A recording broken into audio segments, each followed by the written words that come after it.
WNCU, the Triangle's only station for jazz and more. I am Myk'l Hanna, and I have with me today special and acclaimed saxophonist, Mr. Darren Rahn. Welcome, sir. Thank you very much, Michael. It's a pleasure to be with you guys today. Indeed, and we're looking forward to as well seeing you at the Ocean City Jazz Fest coming up in just about a week or so. Yeah. And I heard you talking about your travel plans. How much time have you spent in North Carolina?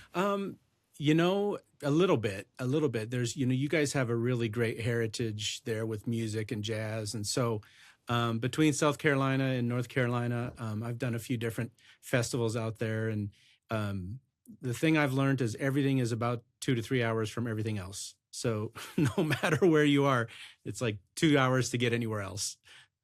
That sounds about right. I think that's one of the charms of North Mm-hmm. Carolina is that you're right within arm's reach of just about every little aesthetic that you could ask for. I heard you mention you were playing at certain festivals here in the past. Whereabouts were you? I think it's 2 or 3 years ago, I did my friend Marcus Anderson's festival out there. And then, of course, we came through that area with Brian Culbertson. I was on tour with him this last fall.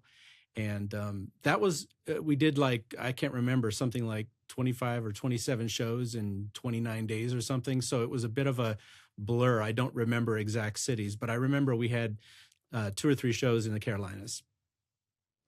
Absolutely, yeah.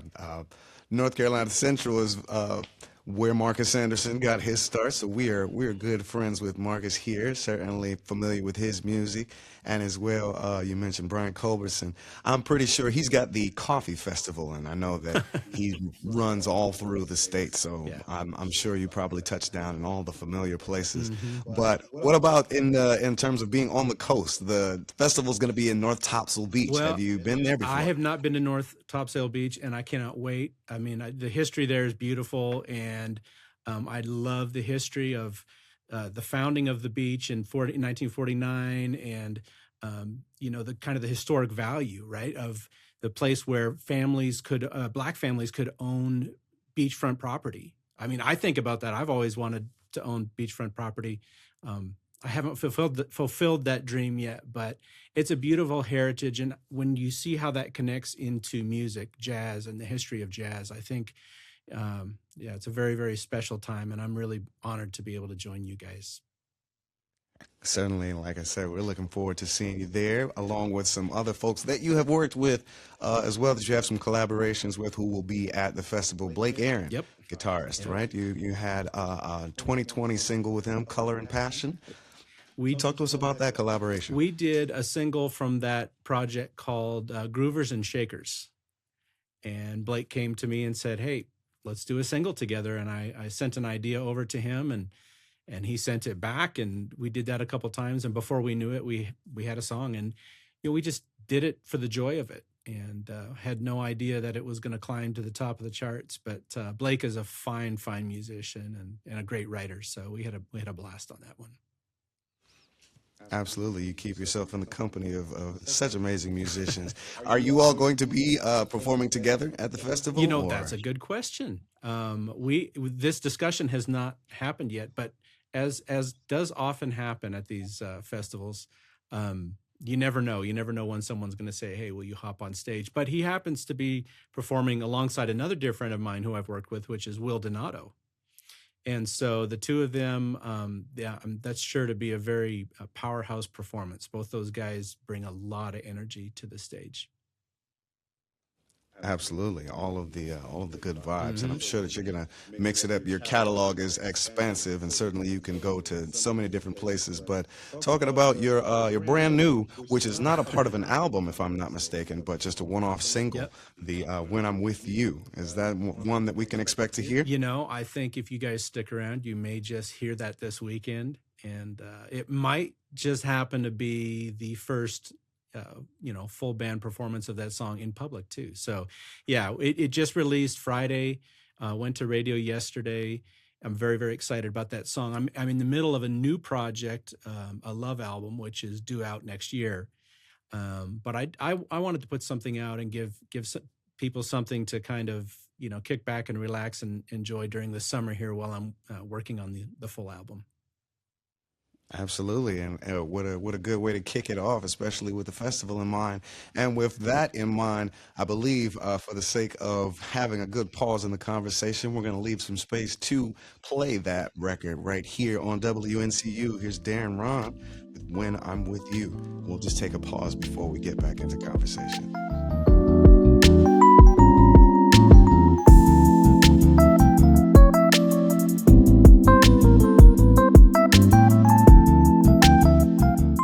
Alrighty, we're back. I'm Myk'l Hanna here with WNCU, the Triangle's only station for jazz and more, in special conversation with Ocean City Jazz Festival performer and acclaimed saxophonist Darren Rahn. Thank you again for being with us, sir. Of course. So we're talking about what we just heard, perhaps the your latest single, which you talked about was a part of an upcoming project, which we can look forward to next year. But as well, you've got so many projects in your catalog. One that stood out to me particularly was your project, Hymns from the Heart, Mm, which basically is an expression of all of your experience with the classic hymns of of the course. church. Yeah. And I'm curious as to your experience. Were you a church boy growing up, or what is your inspiration You could definitely put that label on me. So I grew up in the Northwest, just across the border up in Canada in British Columbia, and grew up on a hobby farm with my twin brother and sister and parents, and in the I think late '70s, my dad came home one day and said, "Kids, we're moving to San Diego, and I'm going to seminary, and I'm going to be a pastor." And so we moved from this tiny little farm town down to San Diego, which, by the way, in the early '80s was complete paradise. It was amazing. We spent our summers at the beach, but um, yeah, he ended up being a Baptist minister for years and also a school teacher, and so that was deep heritage for our family. And as I kind of have navigated the music industry, sometimes my heart goes back to those old hymns that we used to sing in church, and the deep history and meaning behind those hymns, which honestly in many ways not too dissimilar from the history of jazz, right? um, this music that was born out of deep difficulty and a need to have faith in God. And so this that project was very near and dear to my heart, and very different too, just piano and saxophone. It was a very pure, straightforward project. And so, yeah, deep passion of mine, and I love playing the old hymns. Well, certainly the project was super expressive. No one could ever not be moved listening to that, Thank whether you. you are familiar with the hymns or not. Certainly it comes through, in which I had to inquire because someone who was able to express that genuinely and authentically certainly had to have had an experience. And you are a PK, as Yeah, they say, pastor's a kid. preacher's. That's right. That's right. That So you've got it honest, Yeah, as that we would music, say. when I was coming out of school and trying to assimilate into the real world and figure out what I was going to do with music, a great jazz musician who actually comes from the heritage of Charlie Parker and John Coltrane, um, and he had the opportunity to learn and play and study under some of these guys. He told me, he said, Darren, if you don't have a voice, you're not welcome to this conversation.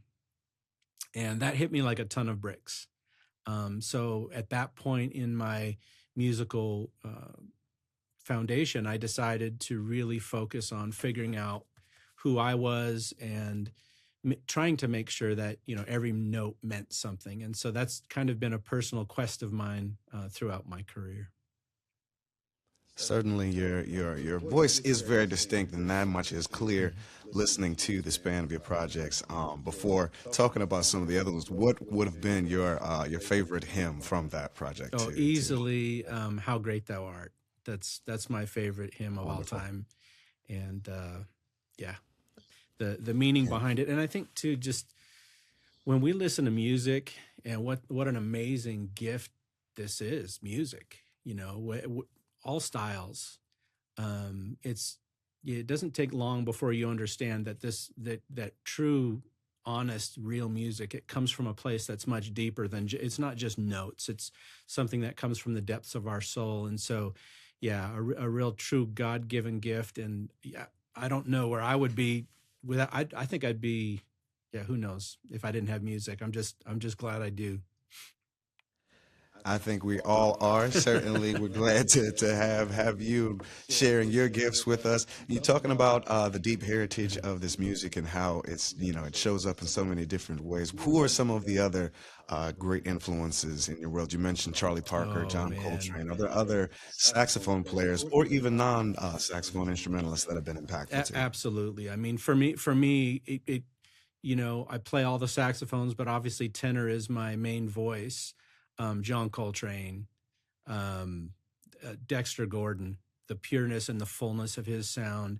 Moving forward to someone like Stanley Turrentine. When I first heard Stanley play Sugar, that his song Sugar, it literally changed my life. I heard him play the melody, which of course was yeah, it was a great melody, but he began the solo with one single note, and I don't know that I'd ever heard so much soul and honesty and emotion in a single note in my life. Stanley kind of bridged that gap between, straight ahead jazz and, a little bit funky, a little bit soulful. And I could go on the list of saxophone players that have influenced me. So, yeah, I'm here just trying to be a little bit of a reflection of that and learning, learning every time I pick up my horn. Certainly, you have absolutely added to the lexicon of the saxophone, Thank you. and we appreciate your sound. Thinking of other instrumentalists, can't go without mentioning your twin brother, who was a trumpet player, Yep.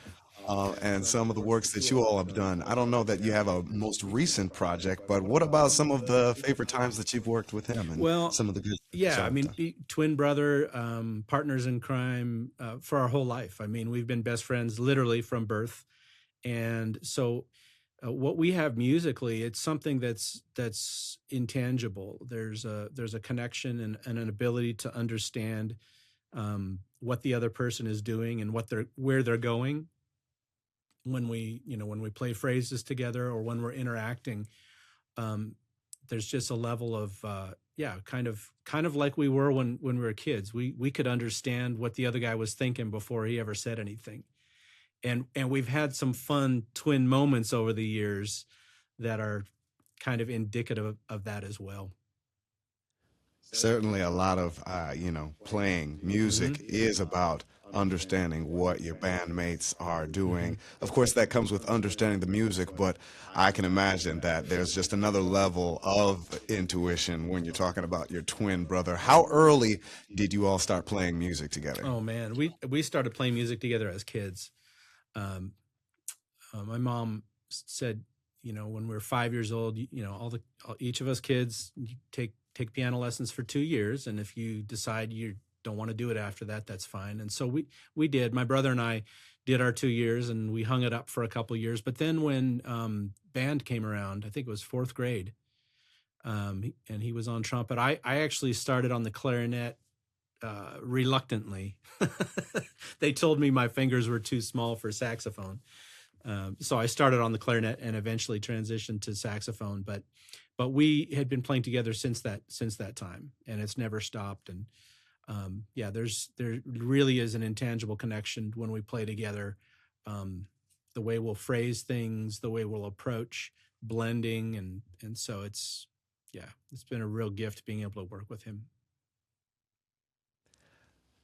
Most people are not so fortunate, and certainly that's like I imagine a great gift to be able to say that you've been able to work and do music with your family. Interestingly enough, thinking of other collaborations, and folks love a good Easter egg, and I was drawn to your tune named after the Charles Dickens tune, "Tale of Two Cities." Ah. You think of two cities as in twin brothers, but this one, what was your inspiration around naming this tune after that literature? So I wish I could make it that deep. Um, but I have been I made it deep enough for I you, I right? love that. I love that, by the way. I might steal that, Michael. That would really make me look extra cultured. Um, I have had the blessing of working with one of the greatest bass players on earth for most of my career. My dear friend, we grew up like best friends here in Denver, a gentleman named Mel Brown. And anyone in our genre would know Mel. He's I think easily the most recorded bassist in our genre. Would be right up there with Nathan East and maybe Marcus Miller. Mel is a mainstay in our genre, but we just grew up friends. And he had moved away from Denver, and so we had been doing recording remotely, back and forth. And this was before high-speed internet, so we would record something and burn it onto a DVD, a data CD or something, and we would overnight it via FedEx to the other guy. And so we started doing that years ago. So that was where the inspiration for the song came, because we did it long distance, before high-speed internet. So Tale of Two Cities, that would have been Denver, and he's in Arizona. At the time, he was in LA. So Denver and LA. That sounds just as deep as I thought it was. I don't know why you would think otherwise. That's a wonderful, Yeah. kind of anecdote to coming up with something creative. As well, from that same album, you had speaking of working with bassist. Oh no, I'm sorry, that was from another one. But from that same album, you covered the Shaka Khan. Hmm. I won't go for that. Certainly talked about influences from the great legacy of the all of the players that have come before. But someone like a Shaka Khan Hmm. is certainly closer. She's still performing. She's still a part of the conversation. What what other contemporary or perhaps peers, you mentioned Mel Brown, or what other players that have influenced, such as Shaka Khan, your works? Well, when I listen to, you know, not to be cliche, but for me, finding my place in music, it was a very interesting journey coming out of the church and growing up on hymns and gospel. When my dad, I'm going to detour a little bit and then bring this back to what you asked here. When my dad was in seminary down in San Diego, one of his classmates had invited us to go to church with him, and it was a historic black church. And I was maybe fourth grade or fifth grade, and we went that Sunday. And just like the first time I heard Stanley Turrentine, this music changed my life. I felt a connection. I felt like, in some way that I couldn't describe, I was at home. I heard this music, and it made sense to me. It touched my spirit. And so for me growing up, I think the saxophone influences were probably secondary to great vocalists.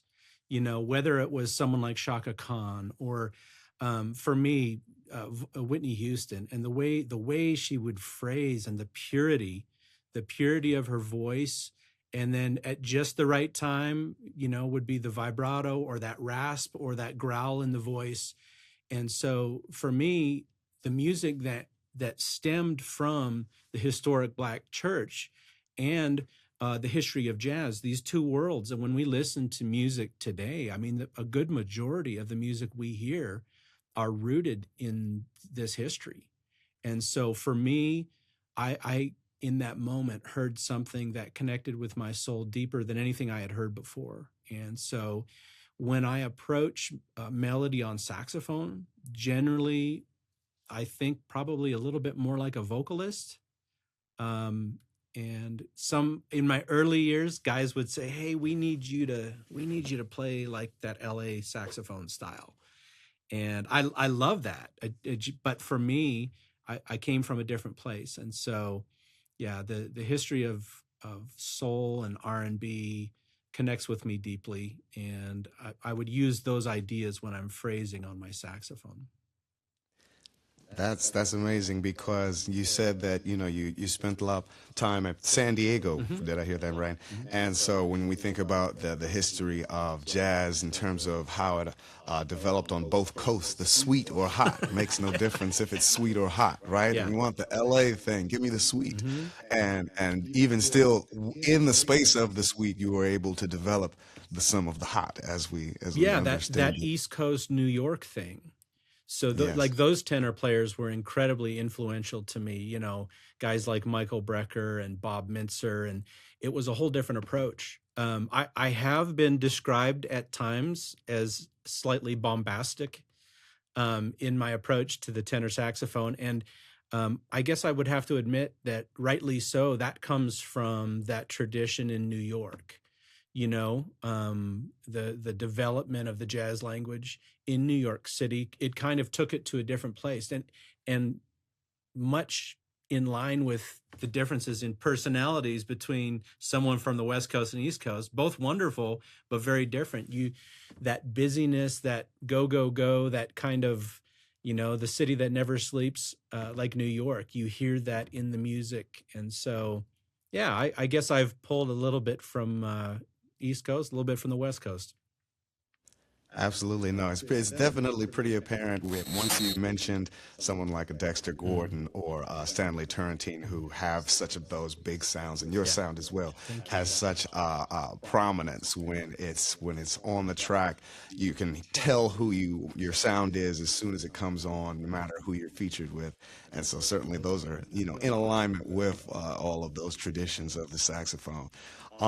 Certainly want to get to some other Hmm. music of yours that we have here that we want to play, and I want to draw attention to your 2022 album, Mm. "The Rock the World," and some of the works from there that maybe you want to talk about.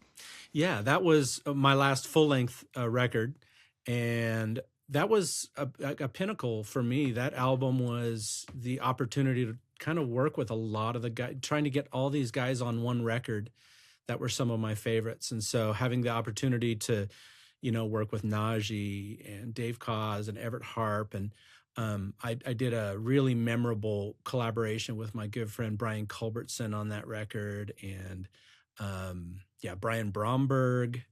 So some of these guys, a lot of these guys I grew up listening to and being influenced by. So it was a really special project to be able to have them involved. Some folks will tend to say that it sometimes is not best to meet your heroes lest you disappoint them. What was it like, perhaps working with people that you did have admiration for, and were there any moments where you let anyone down, or did you feel like you were able to show up as a peer? No, I've been very, very fortunate in my career. We talk about my roots in gospel, but I would say God's providence in my career has been incredible. It started with a collaboration, and that was with the late great Wayman Tisdale. I had at that point in my life thought it was just going to be saxophone. I really hadn't considered that I'd be working with all these other people and producing, but uh, through a really cool set of circumstances, I was asked to produce a song for Wayman, and that was "Ain't No Stopping Us Now." And that was the song. So in fact, a collaboration with someone like that, in that case, it was Wayman, was the thing that really kickstarted my career as an artist. And everyone I've had a chance to work with has just been wonderful. When you spend this many years in the industry, it's for me, I guess it's, I don't know, around 30 years now, and I've had a chance to work with so many people. By the time it comes to my albums, I'm pretty much locking in on people that I just really enjoy being around. And for me, that's an important part of the music too. Not just the excellence in what they do, but the ability to be able to hang and communicate. Absolutely. And so certainly, like I said, in recognition of your most recent Mm. project, the 2022 Rock the World, was there any one record? You mentioned the one with Brian Bomberg, Brian Culbertson. Is that a track that we can listen to? Of course, yeah. There's a ballad with Brian called "Caught Up in You." There's a track with Brian Bromberg called Weekend Flow. And I did a really fun collaboration. I think there's four saxophones on one song. It was called The Perfect Storm. That actually, in fact, did go to radio a couple years ago. And that was myself alongside Dave Koz, Najee, and Everett Harp. So for me, that was really a tribute to three of the artists who had had such a big influence on me as I kind of entered the genre. Absolutely. Well, for the sake of conversation, we'll take a pause and introduce this tune from the 2022 project Rock the World. Here is Darren Rahn featuring Brian Bromberg, Brian Culberson, Najee David Koz, The Perfect Storm. This is WNCU.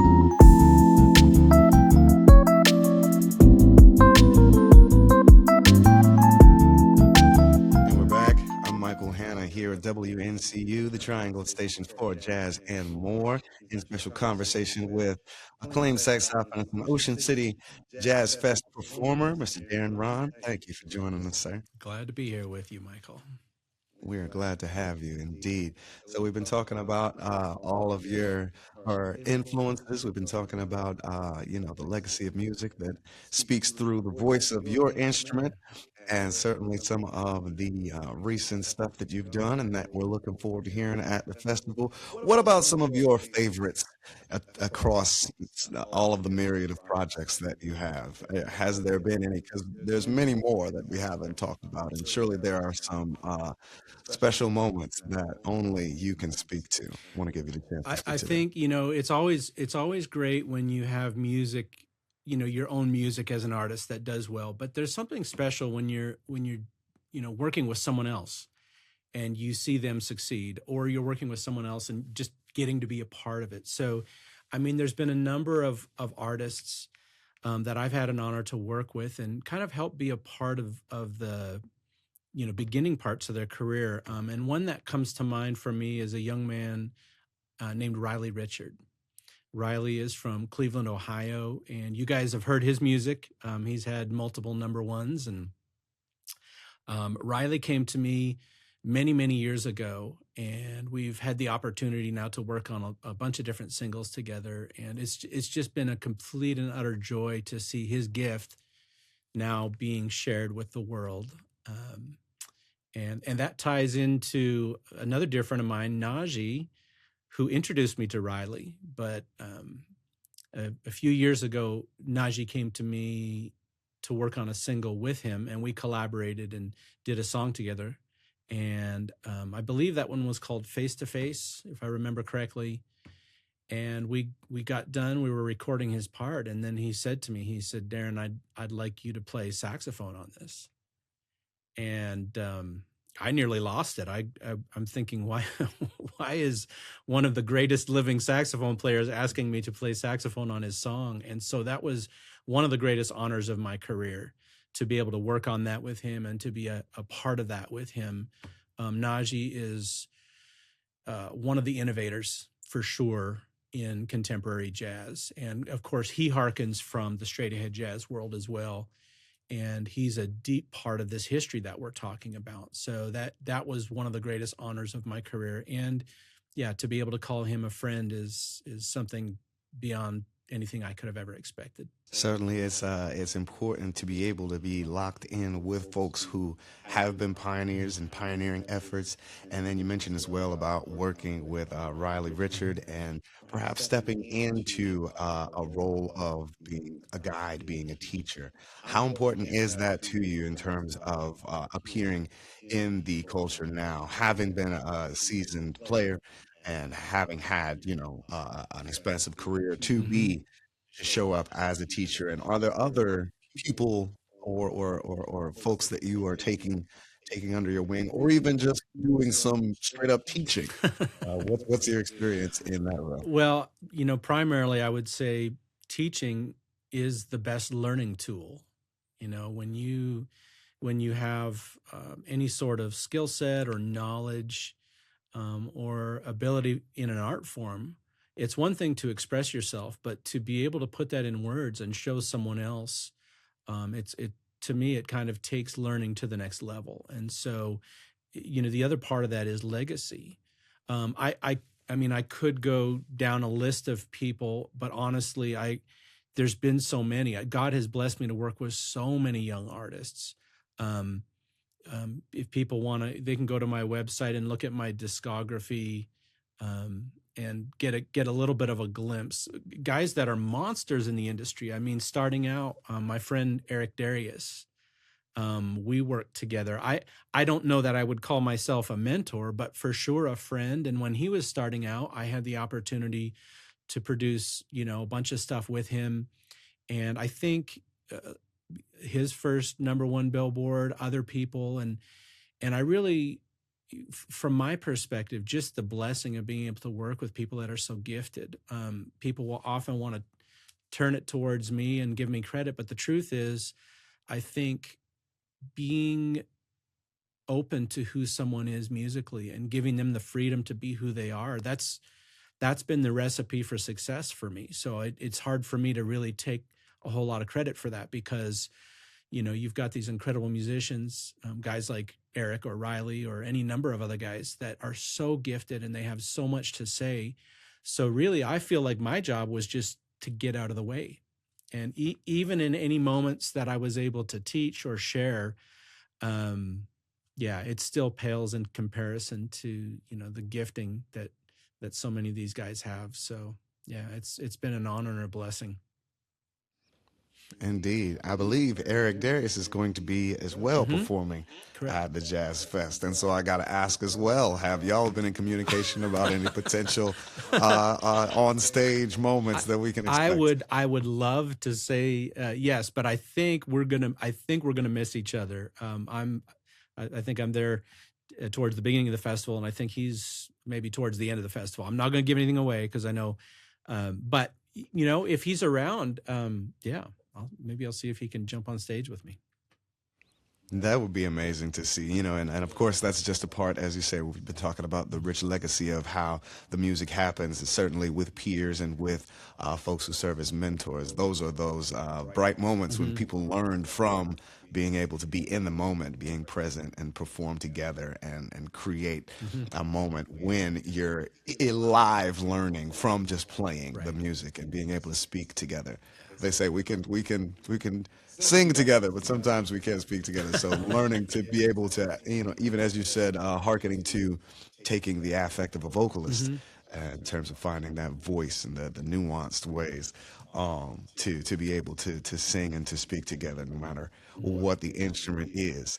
Well, okay, so if we were going to, I know you don't want to, and certainly it could be something that you have done a collaborative track, but what if we were putting together the Darren Rahn radio station, the Mm. playlist for consideration of getting everyone ready, what would we hear outside of the tunes that we've I, said? I Certainly, I right. think that of songs that I've done in my career that really hit close to home in terms of who I am musically and as a saxophone player. I think you were talking about the Rock the World project, the title track on that album, Rock the World. That was something that really connected with me. It's got a little bit more energy, a little bit more oomph than maybe a lot of stuff that's on the radio, um, but I think it very much shows who I am um, as a saxophonist and my voice in that. Also, I would go back to some of my early songs. You mentioned "Tale of Two Cities." Definitely one of the, I guess, signature songs of my career. Also on that same album, "Talk of the Town," which was my breakout single. When we look into songs in the part of my career where I get to explore and show more depth and such, you can look on my Sonic Boom album. There's a song called "Altered Ego," which is very jazz infusion inspired. Um, the ballad I mentioned with Brian Culbertson, "Caught Up in You," um, to see my soprano side, and then there's a song on my last album entitled "Cry," and it was not a radio single, but it was written during the what 20 I'm trying to think 2020 when the world changed. Our lives changed, and this huge unexpected thing happened in our world, and so that song "Cry," really, it was what I would call a cry for humanity. Just pouring my heart out, feeling the everything we went through at that time. So I think "Cry" is another song that, um, yeah, is a very pure, honest song. Certainly, the honesty and the purity is what is ever able to be detected when we're listening to your music. And certainly, we've got some of that we want to play. But want to thank you again. We've got acclaimed saxophonist Darren Rahn. He's going to be at the Ocean City Jazz Festival in North Topsail Beach in just about a week or so. Maybe catch him on stage with Eric Darius or Blake Aaron, if we get so lucky. But certainly we have been very lucky to have you in conversation today. Thank you again for joining us. Thank you very much, Michael. And I can't wait to see you guys. You guys come next weekend, not this weekend, the following weekend, July 3rd through 5th, North Topsail Beach, Ocean City Jazz Festival. Man, what a lineup you guys have this year. I'm just completely honored to be a part of it. It's going to be a great time. We're excited to have you. Thank you again for being in conversation with us. I'm Myk'l Hanna. This is WNCU, the Triangle's only station for jazz and more. Keep it here.